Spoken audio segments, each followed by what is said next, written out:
Vamos a pasar al bloque 1 entonces. En el bloque 1 va a estar primero Mariana Salgado, después Mónica Farcas y después Eder Ávila. Esta sería como la mesa más internacional, si bien tenemos un par de argentinas, pero representando a espacios de diferentes países. Vamos a arrancar con Mariana Salgado, que ella tiene un proyecto de diseño de contenidos, de diseño, se llama Diseño y Diáspora, es una gran biblioteca sonora, por ahora, de podcast, vinculado a poder pensar ciertas temáticas del diseño de servicios, del diseño de experiencias, entre otras, ¿no? El diseño con perspectiva de género. Y bueno, desde Finlandia, y por eso la pusimos primera, para que no tenga una trasnoche enorme, el título de su charla que va a compartir hoy es Amplificar las voces del diseño social, un podcast de diseño desde justamente la diáspora. Así que adelante, Mariana. ¿Qué tal? Muchísimas gracias por invitarme. ¿Están pudiendo ver mi presentación? Perfectamente. Buenísimo, me encantó escuchar a Luis Alberto y espero que mi charla también converse con la de él. Para mí el podcast es definitivamente una estrategia para incluir el cuerpo en el aprender, ¿no? El podcast uno se lo pone en los oídos y tiene la sensación de estar escuchando una charla que pasó entre otras personas y tiene la posibilidad de ir a dar las vueltas por Palermo. Por ejemplo. Entonces, les voy a contar un poquito sobre mí. Trabajo todo el tiempo en el Ministerio del Interior de Finlandia como diseñadora. Soy diseñadora de servicios y me dedico al diseño de políticas públicas. El trabajo que van a ver ahora y que me voy a concentrar en esta charla es un trabajo que hago exclusivamente como de carácter voluntario en mi cuerpo, en mi tiempo libre, en mi cuerpo libre también. Por eso me pareció buenísimo que termine la charla anterior hablando de la hibridez y justamente porque era como parte de lo que yo traía y les voy a contar que para mí mezclo muchas cosas en mi cotidianidad y una de esas es justamente ser un poco anfibia. Para mí el agua es muy importante y vivo enfrente del Báltico, en Helsinki, en la capital de Finlandia, y voy todas las mañanas, incluso ahora que el agua está a 8 grados, por ejemplo, a nadar al mar. Entonces incluir el cuerpo para mí es una manera de resetear mi cerebro, por ejemplo, ir a la mañana a nadar al mar. Y les quería mostrar un poco de ese cuerpo en contexto, como veníamos hablando. Pero bueno, vamos a empezar con diseño y diáspora.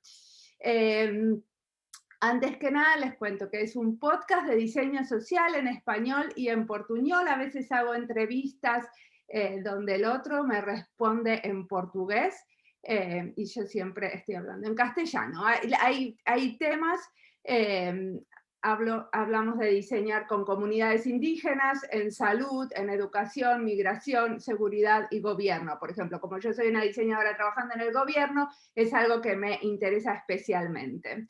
Y la idea es esto de englobar a hispanos y lusoparlantes viviendo en la diáspora y aquellos que viven en su país de origen. Y es, como contaba Esteban, un archivo oral de historias de diseño. Entonces, hay más de 270 entrevistas publicadas y lo escucha mucha gente. Tengo un equipo que la gran mayoría son voluntarios que se fueron como agregando con el tiempo, que tenían ganas de colaborar con la propuesta.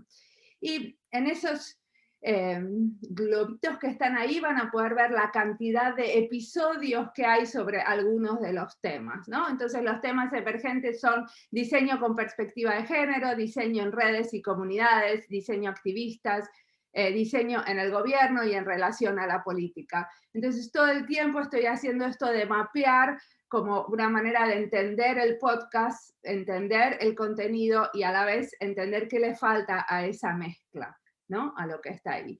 Y para mí, esto me olvidé de contarles, que estudié mucho, y estudié diseño industrial en la Universidad de Buenos Aires y después vine acá a hacer una maestría, hice un doctorado y un postdoctorado en la Universidad de Aalto, en Finlandia. Y para mí, el podcast es una herramienta de investigación, entonces encuentro un tema que me interesa y quiero explorar y surge una entrevista o varias, por ejemplo, y después se van sumando entrevistas a lo largo del tiempo, ¿no? Entonces a veces saco una serie con estas entrevistas, pero la idea es esto de construir redes entre oyentes y entrevistades, intentando siempre una diversidad territorial y disciplinar, ¿no? Porque no es solamente un podcast de un tipo de diseño, sino de diseño industrial, gráfico, arquitectura, urbanismo, diseño de modas y textil, por ejemplo. Y esto de la diversidad territorial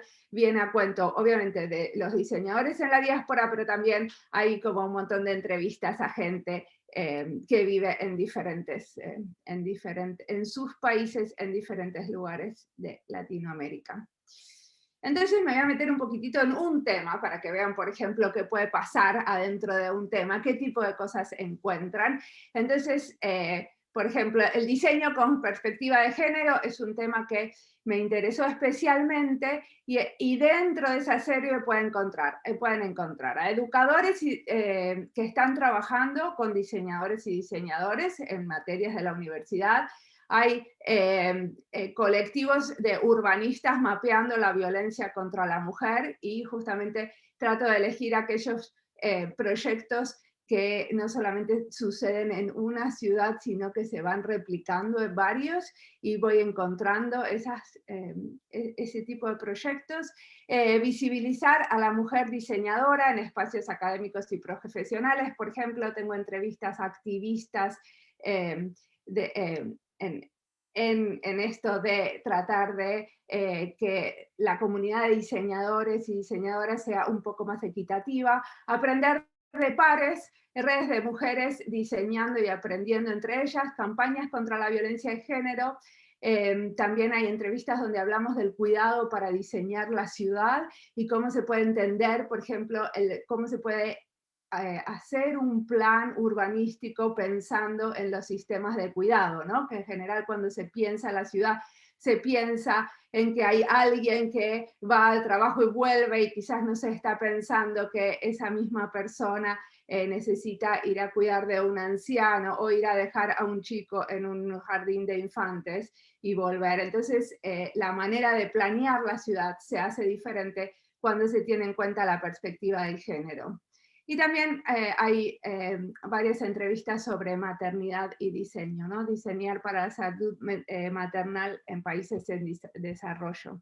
Eso les cuento un tema para que tengan una idea de qué tipo de cosas hay. Y de algunas listas temáticas estamos creando libros y justamente me pareció que en esta charla tenía ganas de hablar de esto de las interfaces porque para mí cada uno de estos formatos es una interfaz que estamos construyendo juntos con el resto como el equipo de diseño y diáspora. Ahora tenemos 3 libros en camino, 2 que ya están en la fase de maquetado. Este es el primero que va a salir, que es Diseño y Salud, que son 25 entrevistas a profesionales de la salud, y el que le sigue es Laboratorios de Innovación, con 17 entrevistas a trabajadores en diseño, trabajando desde dentro de los laboratorios de innovación. Y todo esto, o sea, en general los libros, por ejemplo, las impresiones van a ser, cuando uno quiere comprar el libro, va a haber que pagarlo porque lo necesitamos pagar, pero después el PDF siempre va a ser abierto y está todo publicado con licencias abiertas y gratuitas. Y una cosa que estamos haciendo es investigando el uso del podcast en la educación. lanzamos una encuesta, escribimos 4 artículos, uno con Esteban, por ejemplo, tratando de documentar un poco cómo se usa el podcast en la educación de los diseñadores. Y tenemos pensado hacer talleres de codiseño, ¿no? Estos son algunos resultados preliminares que les puedo contar. Cómo se utiliza el podcast, la mayoría lo utiliza como recursos para ejercicios prácticos o reflexivos, y en general hay varios docentes que están visitando las páginas web de los podcasts buscando material para sus clases, y les preguntamos con qué frecuencia y cómo recomendás el podcast a tus alumnos. Por ejemplo, algunos les dan una selección de episodios, otros recomiendan otras listas, otros les dejan buscar a ellos. Pero estamos tratando de entender cómo el podcast se usa en la educación de los diseñadores. Y, por ejemplo, quién eligió los podcasts, ¿no? ¿Quiénes están detrás de eso? Y una manera de aprender, obviamente, es hacer nuestros propios experimentos. Entonces hicimos un experimento que fue una certificación en diseño y género, donde en vez de haber estas charlas por Zoom, que nos encantan, decidimos que en vez de las charlas, la gente escuchaba podcasts. Y podía ser cualquiera de cualquier lugar del mundo, se podía inscribir, era gratis, y tenían que escuchar un podcast y hacer 2 resúmenes visuales.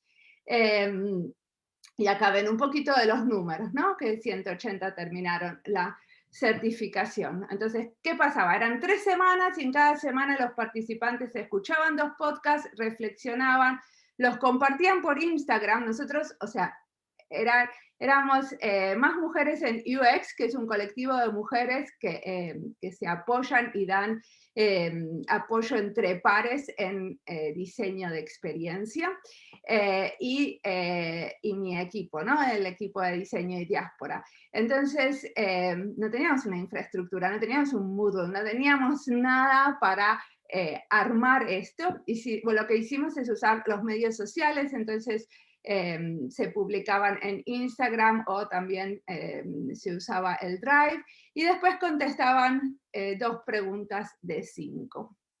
Y salieron varios resúmenes visuales, y la gente fue experimentando con esto de escuchar. Algunos ponían como más comentarios propios y tenían como su sello, su sello, su identidad para mostrar estos resúmenes.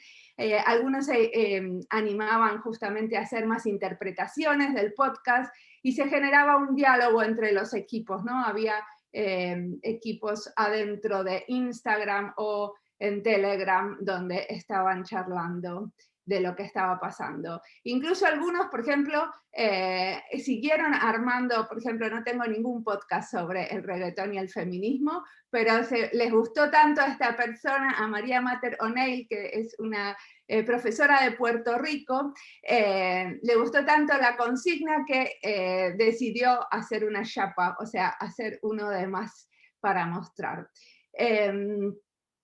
Y algunos se nota, por ejemplo, que él es un diseñador industrial y tiene como una manera especial de graficar. También algunos hacían resúmenes muy simples y incluso a mano, depende el tiempo que tuviera cada uno para dedicarle a esto, pero les quería mostrar un poco del tipo de trabajos que salieron de ahí.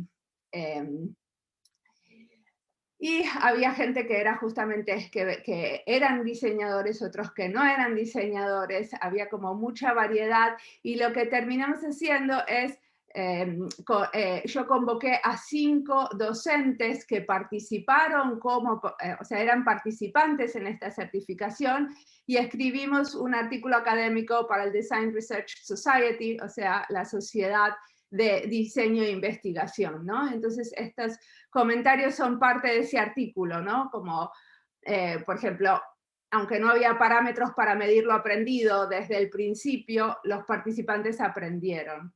Entonces, si sabemos que los participantes aprendieron haciendo esto, e incluso había como muchísimo intercambio regional, porque teníamos gente desde, ¿no?, México, Argentina, Perú. ¿Cómo podemos desde la educación formal apoyar estas iniciativas? El curso usó contenido publicado con licencias de creatividad común abiertas, pero este contenido está en manos de los podcasteres, ¿no? Y de alguna manera para mí surge la pregunta esta de, ¿no estamos viendo el valor de estos archivos orales de historias de diseño cuando están en manos de gente como yo, que lo hacemos como en forma voluntaria? El día que se cruce un auto y me mate, se acaba el archivo. La burocracia institucional de algunas casas de estudios no motiva iniciativas para hacer la educación abierta, gratis, inclusiva, no sincrónica y sin fronteras. Entonces, ¿cómo podemos, sin embargo, movernos en esa dirección, ¿no? Que nosotros, que es lo que queremos, apoyar justamente a una educación abierta, gratis, inclusiva y sin fronteras en la región. Y los formatos y las iniciativas de la educación informal como esta podrían beneficiar a las universidades. Entonces tendríamos que prestar más atención a lo que pasa en la educación informal, ¿no? Yo me considero, a pesar de que doy algún curso en la UBA muy cortito y muy puntual, me considero que en este momento mi contribución es sobre todo a la educación informal. Y me parece que habría que trazar más puentes y hacer más trabajo en conjunto. Estos son un poco de las devoluciones que nos dieron a este pequeño experimento. Entonces los participantes percibieron no solo el valor de la temática, sino también de la interfaz, ¿no? Y esto es parte perdón que tengo el slide en inglés, lo teníamos hecho para el Design Research Society, donde presentamos este experimento. Entonces, voy a ir redondeando lo que quiero decir, que es esto de que para mí es muy importante que haya fluidez y permeabilidad, y para mí tiene que ver con esto de hacer entre formatos, interfaces y maneras de hacer diferentes y culturas diferentes. Entonces, cuando ustedes hablaban de hibridez, para mí hay muchas hibrideces y maneras de ser permeable y fluido, y de hacer del trabajo de uno algo que fluya y permee. A eso me refiero. Entonces, para mí esto de hacer el podcast es justamente la posibilidad de conocer a otros y hacer un trabajo meta, de reflexionar sobre mi trabajo, porque siempre, como después de una charla con alguien, estoy reflexionando sobre lo que pasa en relación a mi trabajo de todos los días, al trabajo en el ministerio. Practicar el diálogo 1 hora entera sin interrupciones para hablar de algo que nos apasiona, y eso es parte para mí de poner el cuerpo. Es un podcast fronterizo donde las prácticas híbridas son lo común, porque hay muchas maneras en que sucede esta hibridez, pero hay muchos, por ejemplo, diseñadores que tienen una práctica muy comercial y sin embargo tienen una participación activista y un montón de trabajo en relación a su compromiso social y político, en paralelo a su práctica como diseñadores. Abrir mis propias fronteras de acción, ¿no? Es una rebeldía que puedo ejercer y que a la vez es una responsabilidad porque puedo hacerlo, porque tengo salud, por ejemplo.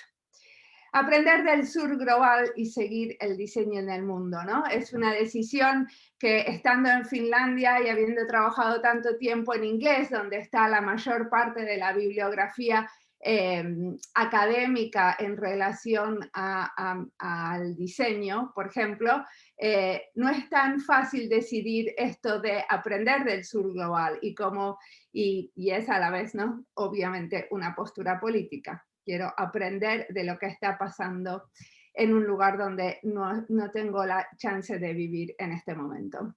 Es un reclamo lingüístico, porque de vuelta, ¿no? Trabajar en castellano y es una manera de posicionarme y de tener la chance de practicar castellano a nivel profesional, que no es tan obvio cuando hace 21 años vivo en Finlandia y mi trabajo es 100% en finlandés en este momento. Reivindicar la oralidad, porque porque realmente lo que más se aprueba en los ámbitos académicos es tener publicaciones escritas, y el podcast es justamente esto de entender que la oralidad puede tener mucho para decir también en términos académicos. Y es un podcast multilingüe, porque justamente estamos contra la idea de que se puede hablar solamente un idioma y pensar en un idioma.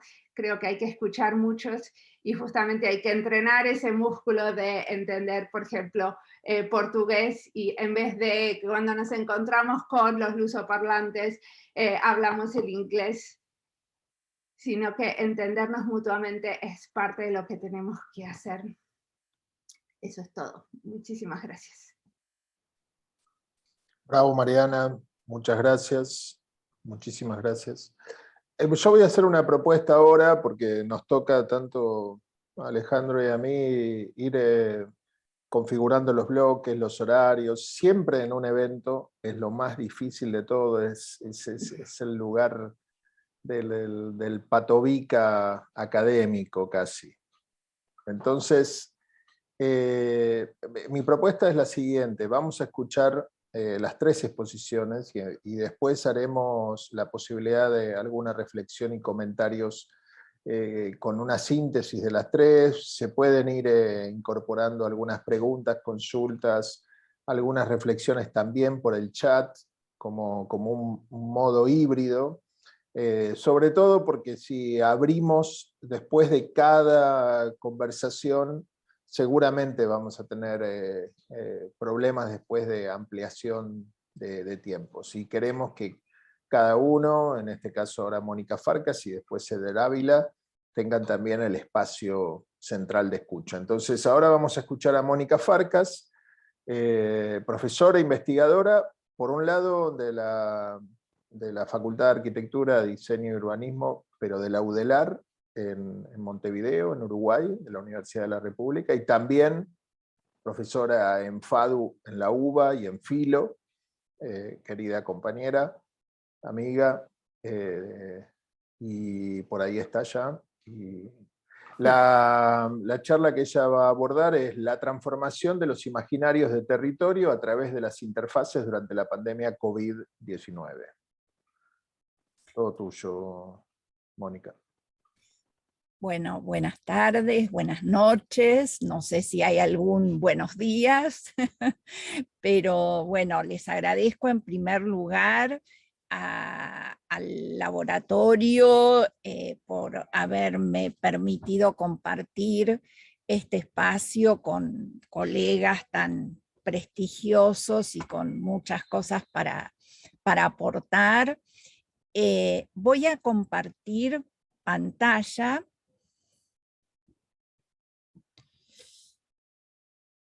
Realmente es un placer escuchar justamente, digamos, esto que parece, no sé, ser un acontecimiento en el que todos estamos, digamos, por el que todos estamos muy atravesados, pero que justamente, en realidad, en lo que me propongo, digamos, conversar a partir de esta charla,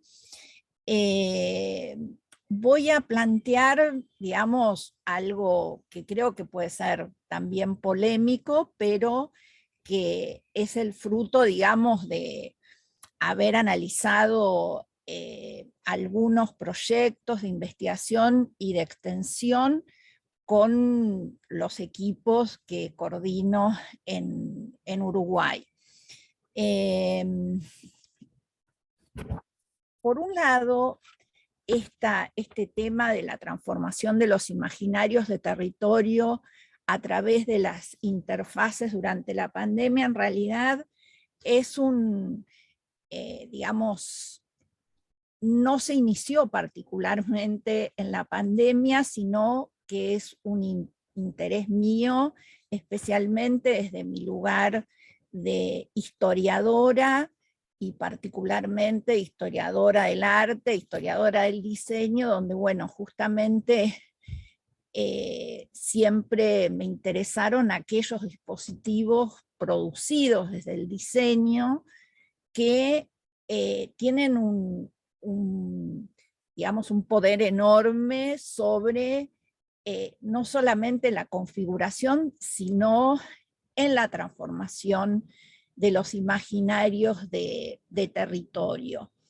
Y justamente en el marco de digamos, de este contexto tan particular que nos tocó vivir, creo que este contexto ilusoriamente profundizó la experiencia de la ubicuidad, y lo planteo, digamos, desde una perspectiva amplia de la noción de interfase, dentro de la cual las prácticas situadas ya estaban atravesadas previamente por el impacto de las interfaces y el diseño como mediador, especialmente digamos, o centrada por lo menos desde estos proyectos que brevemente voy a contar, los imaginarios de territorio. Y utilizo la ubicuidad, ¿no?, asociada, digamos, a algo que también formó parte de nuestro cotidiano, ¿no?, durante la pandemia, que es una percepción de que teníamos que estar en contacto con nuestras comunidades de colegas, autoridades, estudiantes, en cualquier momento, en cualquier lugar y en cualquier medio. Yo en realidad tomé esto, les diría, previamente a la cuestión de la pandemia, de un congreso que se hizo hace unos años sobre la ubicuidad asociada a la cuestión de la enseñanza. Y allí, ¿no?, esta idea de que, bueno, por supuesto, en el caso del diseño, donde, bueno, desde la cátedra y el taller de diseño gráfico que dirige Esteban, hemos trabajado, digamos, en varios años con el diseño de aplicaciones, digamos, que tienen que cumplir esa función de ubicuidad, ¿no? Porque, bueno, deberían estar diseñadas desde el principio, teniendo en cuenta no solo su naturaleza, digamos, intermedial, sino también que tienen que poder ejecutarse igual en plataformas muy distintas. Y por lo tanto, una aplicación de este tipo debe ser sensible al contexto, sensible al medio ambiente en donde se está produciendo, pero compatible, digamos, de soportar, digamos, la personalización, ¿no?, frente a múltiples fuentes de heterogeneidad. Y esto, digamos, particularmente me había interesado, digamos, en su momento, a raíz de unos trabajos que leí producidos por un grupo de investigación en ambientes ubicuos de la Universidad de La Pampa y otro grupo de la Facultad de Ingeniería de la Universidad de Santiago del Estero. Y en realidad, digamos, esto, digamos, estuvo ahí, digamos, como atravesando, digamos, algo que me parecía importante para generar, digamos, algunos proyectos dentro de la universidad, y en ese sentido, lo que me interesaba contarles, incluso teniendo en cuenta, digamos, una cronología de años, ¿no?, cómo creo que justamente la cuestión de la ubicuidad, lo situado y los imaginarios de territorio es algo que con distintos nombres, digamos, va a seguir atravesando, o sea, atravesó previamente, atravesó durante la pandemia, y creo que va a seguir atravesando posiblemente con otros nombres, digamos, la cuestión de las interfaces. Y en ese sentido, este es un proyecto que se realizó dentro de la UDELAR, lo que se llaman los espacios de formación integral, que atienden enseñanza, investigación y extensión, ¿no? Y que tuvo que ver también con pensar, digamos, la construcción de una interfase, no solamente, por eso hablé antes de interfaces en sentidos amplios, no solamente a partir de la utilización y generación de ciertos dispositivos para, digamos, problematizar la cuestión de los imaginarios de territorio, sino como interfase de articulación entre la enseñanza media y los estudiantes que ingresan a la universidad. Bueno, yo no sabía que nuestro conferencista era uruguayo, a pesar de que he leído muchos textos, pensé de él, pensé que era argentino, no sabía que era uruguayo, así que seguramente muchos de estos lugares le van a resultar, digamos, muy conocidos.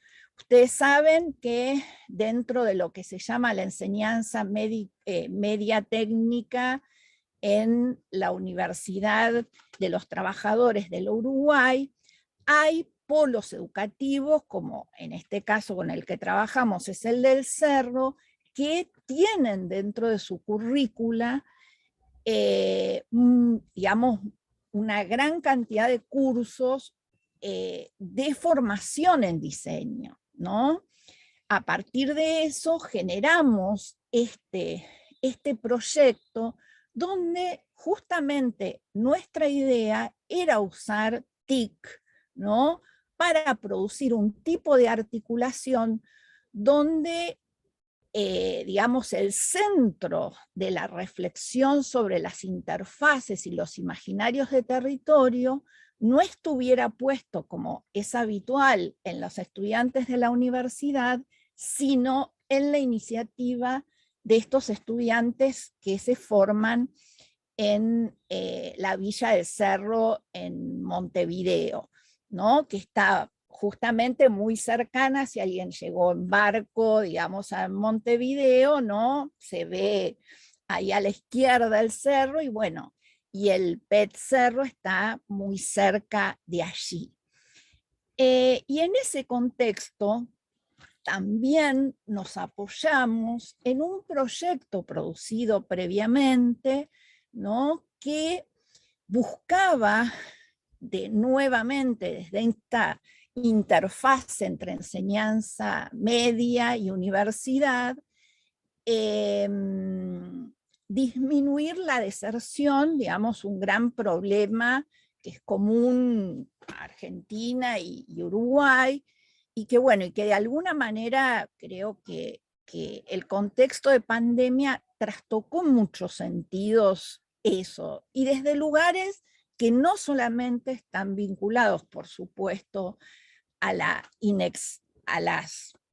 digamos, a la inequidad, sino, digamos, a otros factores que son muy interesantes para pensar, ¿no? Por ejemplo, todas las situaciones y, digamos, de ansiedad, ¿no? De no acostumbramiento a las nuevas tecnologías, o sea, me corrijo, a las tecnologías, digamos, de las cuales, por supuesto, estas generaciones son usuarios y usuarias muy habituales, ¿no? Pero bueno, por otro lado, en ese proyecto, ¿no? Nosotros ya habíamos planteado, y esto lo digo porque creo, me ha tocado, digamos, en mi función dentro de la FADU-UDELAR, leer muchos proyectos donde justamente previamente está planteada la incertidumbre y el azar, ¿no? Creo hasta como parte constitutiva también de los procesos proyectuales, ¿no? Pero también, ¿no?, como parte de los dispositivos que muy previamente a la pandemia ya nos proponíamos generar. Y creo que durante la pandemia, ¿no?, se utilizó mucho, ¿no? Se utilizaron mucho estas palabras, se utilizaron mucho para caracterizar esta situación que, por supuesto, digamos, depende del contexto donde se utilizara, bueno, podía tener sentidos educativos y políticos muy diversos. Y en ese marco nosotros habíamos propuesto hacer un cursillo de mapas mentales híbrido, esto fue en 2018, ¿no? Híbrido, presencial y virtual, para que los estudiantes y las estudiantes pudieran, entre otras cosas, pensar el programa de la materia, ¿no?, estudiantes ingresantes, o su recorrido sobre una carrera, ¿no?, que era de alguna manera un territorio para ellos por conocer. Y en el año siguiente nosotros tomamos como base ese proyecto, y esta fue en 2019 les diría, la segunda clase que dimos por Zoom, ¿no? Por supuesto, antes de la pandemia, donde los estudiantes y las estudiantes de FADU estaban conectados por estos, digamos, dispositivos ubicuos, ¿no?, donde ellos en muchos casos contestan sus mails, hacen sus tareas, se conectan a Zoom, etcétera, etcétera. Y esta idea de ida y vuelta tuvo que ver con la llegada de estudiantes que en muchos casos no se construyen a sí mismos o no sienten que la Universidad de Montevideo, la Universidad de la República, necesariamente es un lugar para ellos y ellas. En este caso están en el estanque de la facultad y vinieron además a una clase que habitualmente tenemos en el contexto de un curso que se llama Problemas de Diseño, en el cual justamente, digamos, el tema central con las variaciones que va teniendo año a año es la idea de que el mapa no es el territorio. Para eso utilizamos un conjunto de dispositivos. Te pido, Esteban, que cuando me falten 5 minutos me avises, ¿sí? Sí, te diría que tendría que ir cerrando, sí. Bien, perfecto, pero 5 minutos es más que un cierre. Bien. Si podés en 3, mejor, y si no en 5. Bueno, bárbaro. Bueno, y acá utilizamos el Kaggle, una herramienta nuevamente donde nuestros estudiantes, ¿no?, a partir de categorías que definimos en conjunto con estudiantes avanzados que forman parte del equipo de investigación y los estudiantes de UTU Cerro, ¿no?, las categorías y las imágenes que de alguna manera iban a permitir que la mayoría de los estudiantes que no solamente formaban parte del equipo de investigación, sino la mayoría de los estudiantes que eran alrededor de 200 que estaban haciendo su primer año en la licenciatura en diseño de comunicación visual, pensaran, ¿no?, el cerro. Para eso también generamos otras interfaces, ¿no?, familiares, como los cuadernos o cuadernolas en Uruguay, ¿no?, que permitieron también hacer un registro de ese intercambio. Bueno, acá estamos el último día que cerramos ese proyecto que fue financiado por la Comisión Sectorial de Extensión al Medio, bueno, y la CCE. Por otro lado, una cuestión, digamos, que nosotros encontramos una vez que se había producido, digamos, y que ya, digamos, estábamos finalizando ese otro proyecto, es que había una gran dificultad para pensar la cuestión de las representaciones, ¿no?, en su articulación y relación. Por eso me interesaba mucho el tema de diseño y diáspora y esta cuestión que habló Mariana de la oralidad, para conectar todas estas sustancias. Este proyecto nosotros lo habíamos propuesto antes, por supuesto, en el 2019, y nos salió en 2020, con lo cual, digamos, ese conjunto de representaciones, bueno, se pensaron, digamos, en otra clave, por Zoom, pero confrontando también las representaciones que había de la virtualidad. Y si en el proyecto anterior, digamos, teníamos que pensar la transformación de los imaginarios de territorio, en este, justamente, lo que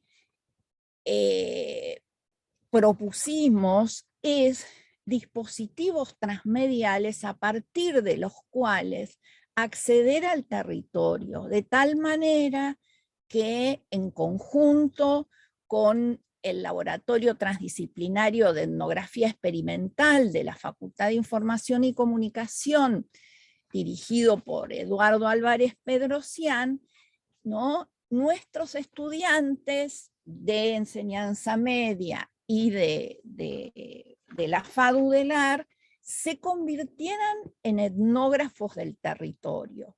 A partir de eso, nos dividimos en 2 grupos, detectamos cuáles eran, ¿no?, algunas de las ONGs o proyectos o, digamos, iniciativas, diría, que habían quedado más vulnerabilizadas, y generamos dentro del equipo de investigación 2 grupos de estudiantes avanzados y de docentes, con estudiantes de ambas instituciones, y uno de ellos atendió lo que se llama el grupo de alimentos dentro de lo que es APEX, que es un programa de la universidad en el PTI Cerro, y donde se atendió justamente la cuestión de la soberanía alimentaria, generando, y esto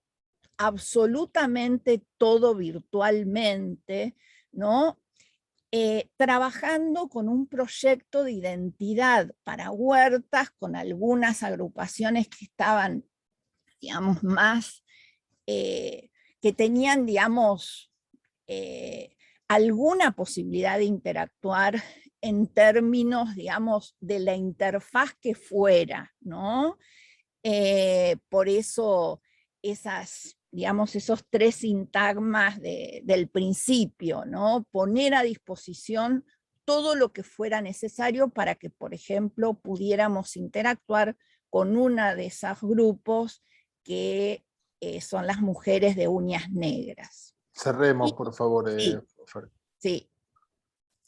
Esta es la identidad que se produjo, y el otro proyecto, el proyecto de Giraluna, un centro de educación alternativa que tiene acción sobre el territorio en la zona de en lo que se llama la zona de Nuevo París.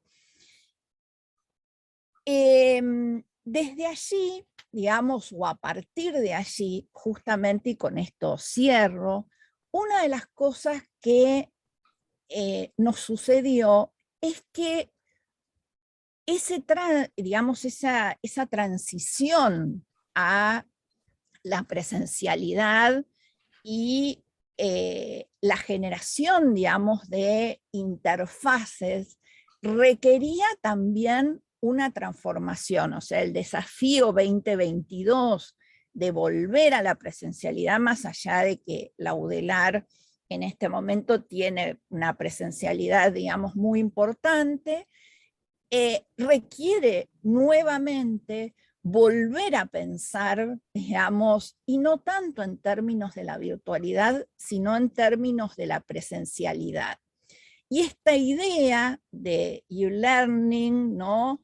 De enseñanza, aprendizaje, digamos, ubicuo, creo que trasciende la cuestión de la virtualidad y en todo caso modificó más, o por lo menos a mí me resulta más interesante pensar, digamos, cuáles son las interfaces presenciales, digamos, y en qué medida, ¿no? Esta idea de en cualquier momento, en cualquier lugar y en cualquier medio requiere justamente recuperar, digamos, sea en la interfaz que sea, la idea de construcción de ciudadanía en la universidad pública y no solamente los dispositivos. Y para cerrar, quiero comentar algo. Justo el otro día estaba leyendo, ¿no? Un libro sobre posmodernidad y por supuesto salvando las distancias, leí una entrevista que le hicieron a Derrida en The New York Magazine, donde le preguntan en la década del 90, bueno, si él cree que la posmodernidad murió en los departamentos de las universidades norteamericanas. Y él dice, mire, la verdad yo creo que la posmodernidad existió previamente con otro nombre y seguramente la vamos a seguir viendo con otros nombres, ¿no? Yo creo que tal vez una revisión allí de estos conceptos de presencialidad, virtualidad, ubicuidad también nos va a permitir transformar nuestros imaginarios. Bueno, muchas gracias. Muchas gracias, Mónica Farcas. Vamos a seguir directamente entonces ahora con Eder Ávila, del IBI, de la Universidad Nacional Autónoma de México, de la UNAM.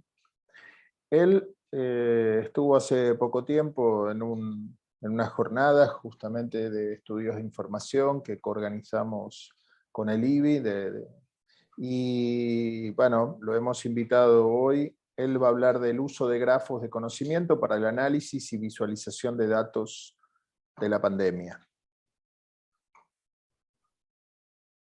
Muchísimas gracias, Esteban. Vaya, es para mí un placer estar aquí con todas y todos. Muy buenas tardes. Vaya, también antes de empezar con mi presentación, quiero agradecer al doctor Alejandro Spiegel por su atenta invitación y la posibilidad de poder compartir con ustedes una serie de experimentos, de resultados de investigación que venimos trabajando ya desde hace tiempo, que es relacionado con esta cuestión de cómo debemos de manejar nuestros datos y cómo podemos pues poder obtener algunas variables de análisis y sobre todo poder identificar diversos comportamientos, ¿verdad? A partir de este elemento muy, muy importante que es hoy en día pues los datos. Vaya, como bien mencionaba Esteban, el día de hoy, vaya, tenemos una presentación en donde abordaremos pues un método visual, ¿verdad? Un método visual para poder entender de qué manera o comprender de una mejor manera cómo es que se ha ido comportando la pandemia en función, vaya, de todos los datos que ha venido arrojando en diferentes plataformas digitales y en donde podemos también observar un gran incremento, ¿verdad? De datos que están disponibles hoy en día en un entorno digital que parece que está siendo inundado de todos estos datos de muy diversa tipología y de muy diversa variedad, ¿verdad? Vaya, entonces el día de hoy con la presentación que traigo para todos ustedes, quisiera que analizáramos, ¿verdad? Un poquito y sobre todo en cuestiones genéricas, cómo es que podemos abordar, vaya, el uso de estos grafos de conocimiento, de estas representaciones, para poder obtener una visualización y un análisis de datos de la pandemia, ¿verdad? Tomando en cuenta que hoy en día, pues, vaya, hasta hay un concepto muy, muy importante dentro de la alfabetización digital que se refiere también a la alfabetización de datos, y en donde esta alfabetización en datos, desde mi punto de vista, es muy, muy importante, vaya, que la ciudadanía y la sociedad en general aprenda también a leer estos datos y también aprenda a comprender lo que los datos muchas veces tienen que decirnos, ¿verdad? Que esta cuestión de los datos y de su manejo y de la manera de visualizarlos no quede solamente exclusivo a entornos, vamos a llamarlo así, que puedan ser meramente científicos y académicos, sino que esto también pueda darse apertura y también una generalización que permita también llegar a todos los estratos sociales, ¿verdad? La intención creo que de esta alfabetización de datos y de estos contenidos que yo les voy a presentar a continuación es también cómo hemos tratado de llevar a cabo una serie de acercamientos que tienen que ver con la manera en cómo los individuos actualmente estamos interactuando con los datos, ¿verdad? Y por qué es importante poder leer a estos datos y poder asimilarlos para de alguna manera también comprender de mejor manera los fenómenos que nos aquejan en la actualidad. En ese sentido, cabe señalar que los contenidos que les presento a continuación, pues vaya, que forman parte de, pues ya una serie de investigaciones que venimos realizando dentro del Instituto de Investigaciones Bibliotecológicas y de la Información, en donde vaya, nos ha llamado poderosamente la atención que tienen hoy en día los datos y cómo generan también una serie de fenómenos, ¿verdad? Fenómenos informativos que pueden ir desde la desinformación hasta, por ejemplo, también abordar este tipo de métodos de visualización que podrían, vaya, ser benéficos para poder obtener un panorama mucho más claro y mucho más amplio, ¿verdad? De cómo es que se pueden comportar pues distintos fenómenos, ¿verdad? En este caso vamos a hablar específicamente de solamente algunos datos, vaya, que forman parte de pues diferentes plataformas que tienen que ver con este tema de la COVID-19 y con algunos otros aspectos que engloban, vaya, de manera genérica a la pandemia en diferentes latitudes y en diferentes contextos, ¿no? Puesto que vaya, es un fenómeno global que pues a todos nosotros nos ha impactado, ¿verdad? Desafortunadamente. Bien, en este sentido me gustaría empezar la presentación con entender precisamente qué es un grafo de conocimiento. Fíjense que los grafos de conocimiento, vaya, son representaciones, vaya, gráficas que permiten obtener una visión integral. ¿De qué? De los datos, vaya, que pueden formar parte de un contexto o que también estos datos se desprendan como parte de un fenómeno en específico, ¿verdad? Fíjense que actualmente se estima que el uso de grafos puede ayudar a una mejor comprensión de las características de un fenómeno, esto mediante el análisis de vinculaciones de significado que se establecen entre los datos que se procesan. Bien sabemos que los datos actualmente, y siempre ha sido así a través de los tiempos, pues forman parte de nuestra realidad. Muchas veces estos datos tienen mucho que decir acerca de la realidad en donde nosotros nos ubicamos, pero vaya, en ocasiones poder descifrar ese significado de los datos puede ser una cuestión no muy fácil, ¿verdad?, de realizar. De ahí se desprende también todo este uso metodológico, todo este uso de procesamiento de datos con la intención de que los datos que se van generando en nuestro entorno también puedan ser más asimilables, ¿verdad? Esto a través del diseño de diferentes metodologías, diferentes alternativas y hasta de diferentes propuestas que tienen que ver con una interpretación más efectiva de los datos a través de descifrar su significado, ¿verdad? Sabemos que en diferentes contextos, diferentes realidades, los datos pueden tener diferentes significados. La intención de estos grafos de conocimiento es precisamente unir todo ese significado, todo ese cúmulo de saberes que puede estar a través de los datos representados y unirlos en un entorno común, un entorno que evidentemente es facilitado a través de una interfaz o a través de interfaces que permitan obtener una visualización de todo ese conjunto de saberes, de informaciones, de datos, que vaya, que en general y que de una manera grupal también permitan obtener una serie de descubrimientos o de hallazgos basados en el conocimiento que pueden perfilar, ¿verdad? O que pueden permitir construir. Aunado a esto, vaya, cabe señalar que el estudio de los grafos de conocimiento tampoco es algo muy reciente, ¿verdad? De hecho, por ahí, desde los tiempos de Eugene Euler, tenemos una teoría de grafos en donde se explica desde un punto de vista matemático-lógico cómo es que estos grafos pueden adaptarse a la vida diaria, ¿verdad? Pueden ser adaptados en diferentes contextos y uno que a nosotros nos ha interesado sobre todo es abordar esa cuestión de la visualización y de cómo podemos recuperar datos a través de este tipo de grafos, ¿verdad? Fíjense que de acuerdo con Kergriwal, que es un autor representativo de esta temática, nos manifiesta que estos grafos de conocimiento actualmente se han convertido en una representación de datos popular. que se encuentra entre la intersección del descubrimiento de conocimiento, la minería de datos, que es un proceso que seguramente nosotros ya hemos escuchado mucho.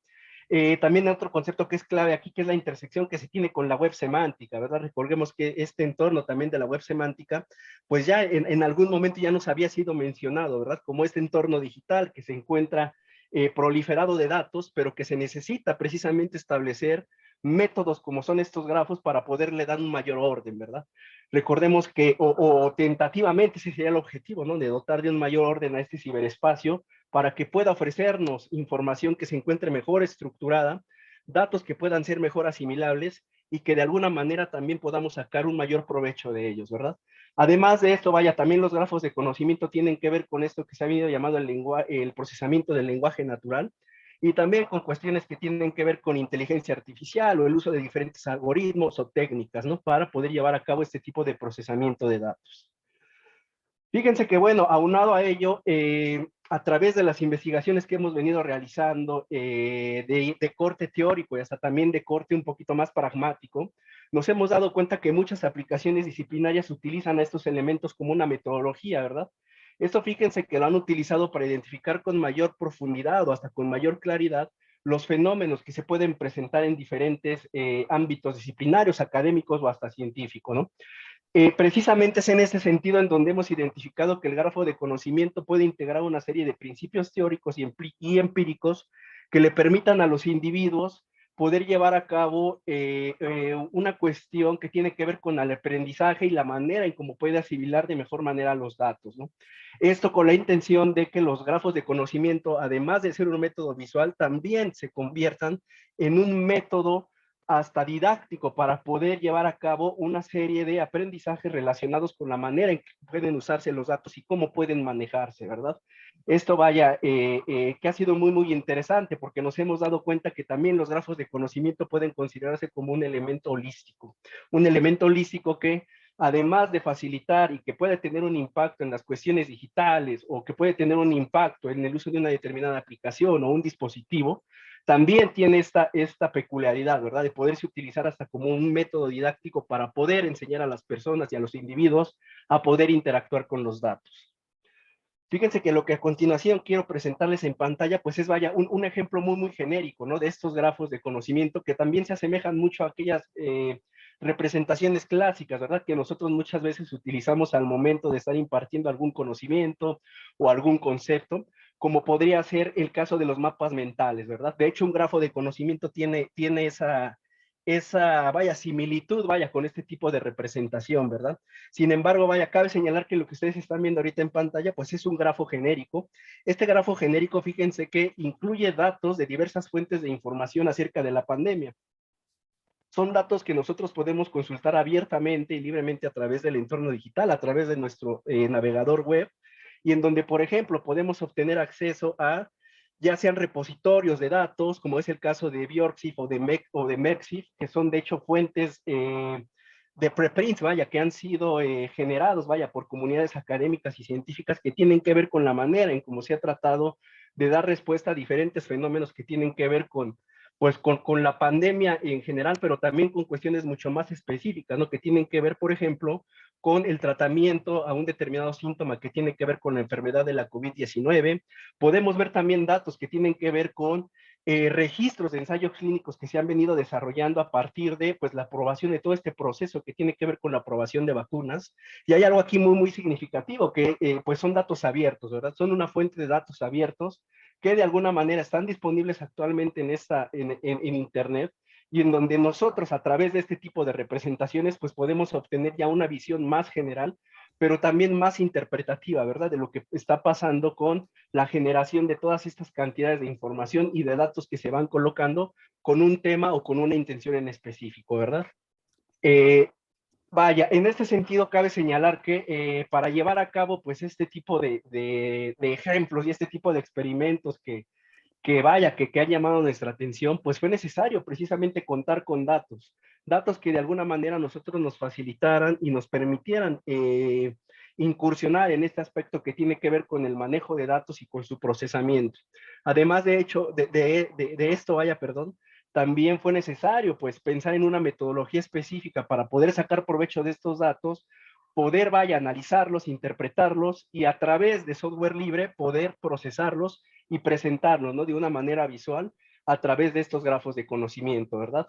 En este sentido, vaya, esto no hubiera sido posible sin, pues, un fenómeno también que está ocurriendo hoy en día a través de este contexto que se ha venido modificado, vaya, hasta transformado, que se refiere a la manera en que actualmente se está desarrollando investigación y a la manera en cómo actualmente también se está desarrollando una serie de asimilación de conocimientos y hasta de procesos de enseñanza-aprendizaje por parte de los individuos, ¿verdad?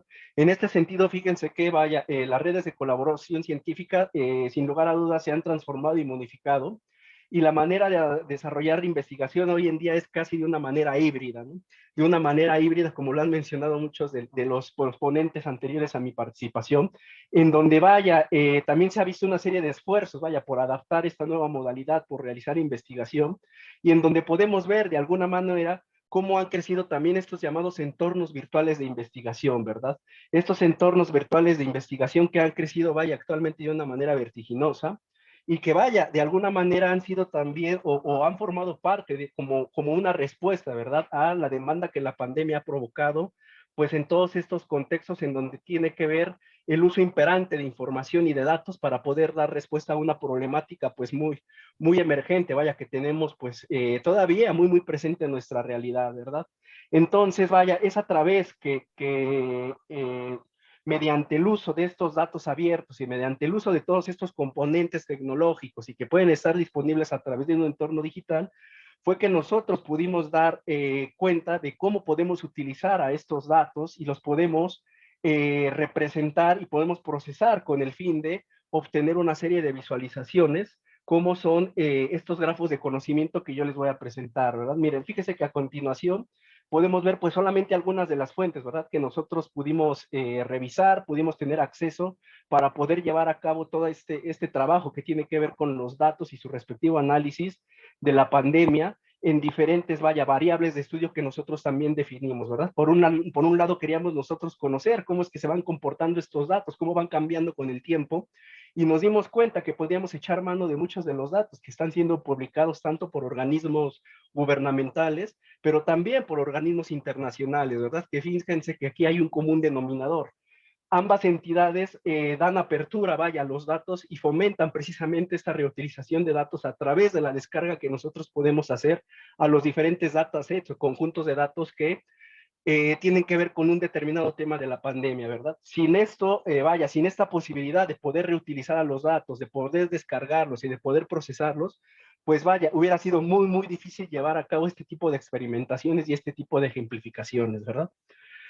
Entonces, miren, ahorita me voy a detener ya en este aspecto que tiene que ver más con el análisis y visualización de datos de la COVID-19 mediante estos grafos de conocimiento. Cabe señalar que solamente voy a presentar pues una breve parte, ¿verdad?, de todo este trabajo que hemos venido desarrollando.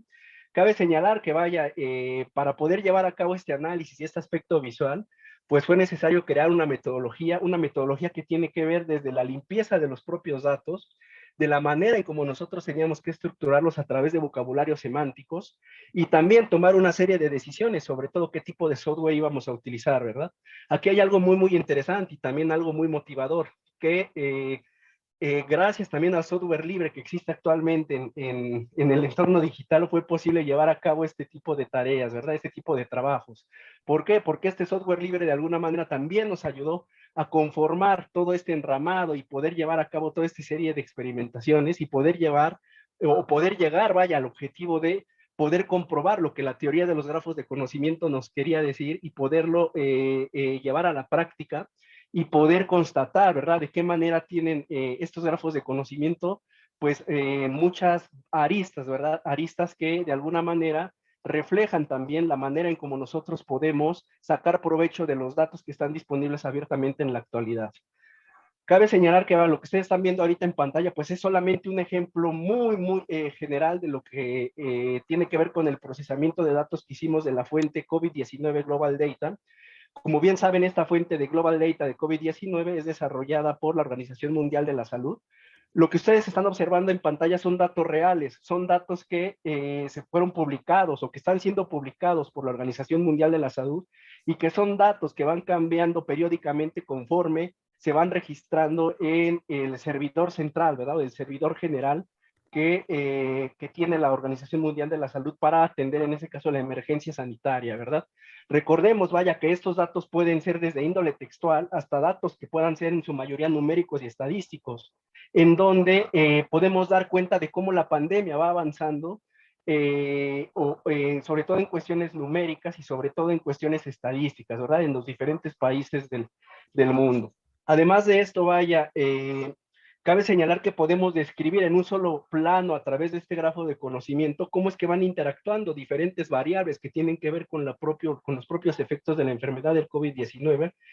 Y vaya, desde mi punto de vista esto podría ser, pues vaya, muy, muy benéfico, ¿verdad? Porque hablamos que tenemos la posibilidad de acceder a grandes cantidades de datos en un marco común en donde nosotros podemos ir interactuando con la información, podemos ir interactuando con los datos y podemos ir descubriendo hasta una serie de nuevos hallazgos, ¿verdad? Que tienen que ver con todo este manejo y con todo este procesamiento de datos, ¿verdad?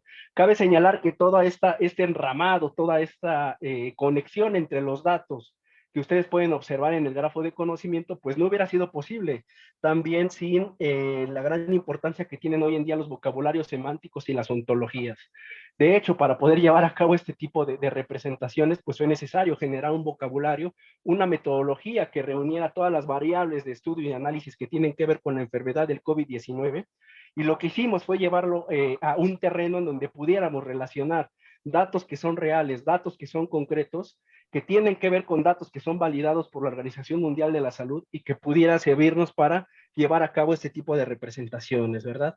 Entonces, vaya, en este grafo de conocimiento nosotros podemos obtener acceso sobre todo a datos que tienen que ver con muertes totales provocadas por esta COVID-19, por nuevos casos en las últimas 24 horas, por los casos acumulados y hasta por muertes acumuladas, ¿verdad? Lo interesante de este tipo de representaciones y de este tipo de posibilidades también, ¿por qué no llamarlo así? Es la capacidad que tienen estos datos para poderse conectar en un entorno común.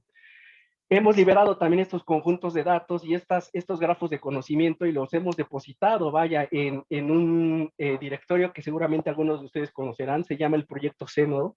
En Zenodo, vaya, hemos colocado estos datos con la intención de que puedan irse también dando mayor apertura y que puedan ser utilizados y reutilizados por todos aquellos que estén interesados en el tema, ¿verdad?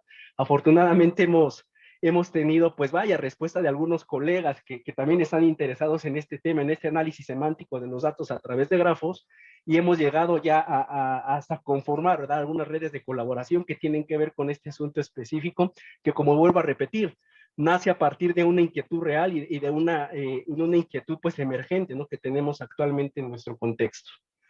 Además de ello, vaya, este es otro tipo de representaciones que podemos obtener a través de estos grafos de conocimiento, en donde ustedes pueden ver también en pantalla, pues una interfaz de análisis de datos que está basada en el uso de GraphDB. GraphDB es una base de datos enfocada a grafos, sirve para construir precisamente estas representaciones, y cabe señalar que GraphDB es de uso libre, ¿verdad?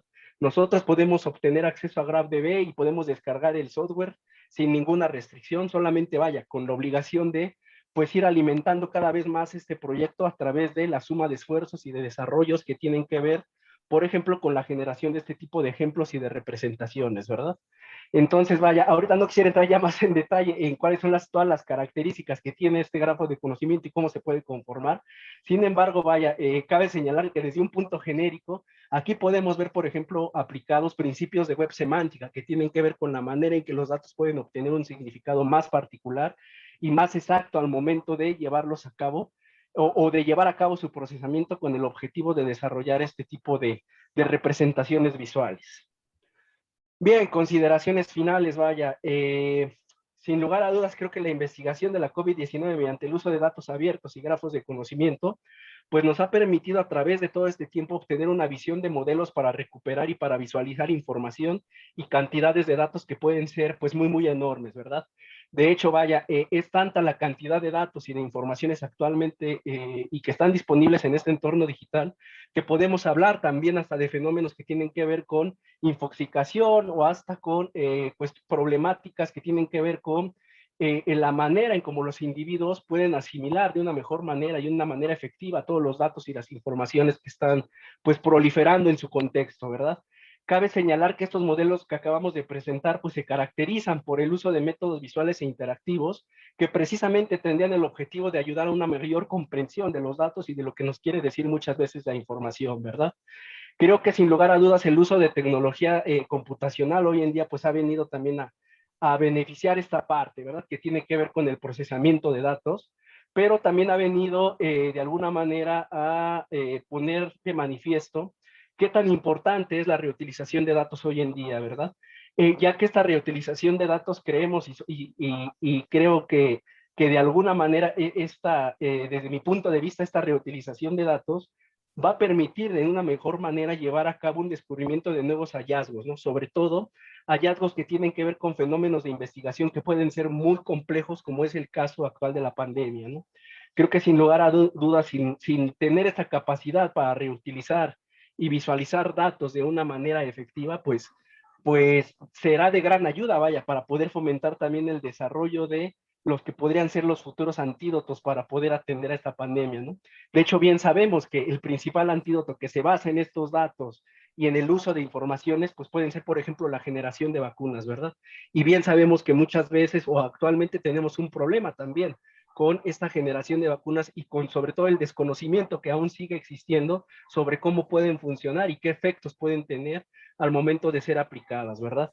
Entonces creo que también a mayor cantidad de datos, creo que sin lugar a dudas también va a ser mucho mayor la capacidad de que los individuos deben de tener para poder leerlos, poder interpretarlos y sobre todo poder asimilarlos. Creo que sin lugar a dudas la apertura de los datos y su respectiva visualización mediante grafos de conocimiento u otro tipo de métodos visuales permite obtener un método de descubrimiento que puede ser integrador, lo cual puede hacer posible su consulta o la consulta de diversos tipos de datos en un escenario de interacción común, ¿verdad? De hecho, ese es el objetivo, poder reunir diferentes piezas de datos y colocarlos en un entorno digital integrador a través de una interfaz que a los individuos les ayude a tomar, por ejemplo, una determinada decisión o a comprender y conocer de mejor manera qué es lo que le quieren decir los datos en sí. Si bien el uso de grafos, vaya, no es un tema novedoso para los campos de la ciencia de la salud y las ciencias de la computación, creo sin lugar a dudas que en tiempos actuales su uso es de relevancia, ¿verdad? Para identificar comportamientos complejos entre los datos y la información que se vienen generando como parte del fenómeno de la pandemia. Vaya, espero que con estos contenidos, vuelvo a repetir que hemos abordado desde un punto de vista genérico, haya quedado un poquito, vaya, entendido cómo es que nosotros hemos utilizado estos grafos de conocimiento y los hemos tratado de aprovechar en el análisis de datos que tienen que ver con esta, pues con esta pandemia que nos viene agobiando ya desde hace casi, o ya que vamos a llegar casi a los 2 años en donde estamos inmersos en este fenómeno y en donde vaya que se han modificado muchas cuestiones que tienen que ver con las actividades académicas, actividades docentes, y creo que sin lugar a dudas también se han modificado la forma en cómo se está desarrollando la investigación y en cómo pueden aprovecharse los datos, ¿verdad? Que se han originado como parte del fenómeno que estamos aconteciendo actualmente. Por mi parte sería todo y muchísimas gracias por su atención. Y disculpen, vaya, la premura y la rapidez en que tengo que exponer los contenidos. Gracias. Muchísimas gracias, Eder. Muchísimas gracias, Eder. Muy interesante. Creo que suma a lo que decía Esteban recién de lo interdisciplinario. Como veníamos diciendo, todas las preguntas, Eder dentro de un rato se va a tener que ir, pero seguro se puede quedar unos minutos más por si hay preguntas que surjan por chat o links que les pueda resultar de interés. La presentación a mí me pareció, más allá de lo que se pueda preguntar o comentar, me pareció que también es interesante, o rescato especialmente aquello que planteó al principio, ¿no? Esta cuestión que muchas veces se habla de alfabetización digital o de las capacidades vinculadas con las tecnologías, vinculadas solamente con las tecnologías, y en este momento de infodemia, de infoxicación, todo lo que dijo Eder es perfectamente aplicable, un insumo, obviamente, para pensar en el campo de la educación, ¿no? Tenemos que enseñar a interpretar datos, ¿no? O sea, y en ese sentido tenemos que ver si estos grafos, por ejemplo, pueden ser una herramienta posible, ¿no? O cómo estos grafos u otros de los recursos. También que hay mucho dato disponible para ser reutilizado, ¿no? O sea, estamos en la sociedad de la información. Muchas gracias, Eder. Se queda unos minutos más para responder preguntas por chat. Está terminando con la ponencia de Eder Ávila, de la UNAM, está terminando el bloque 1, que estuvo más centrado en el diseño, con distintas perspectivas, distintas experiencias y demás. Ahora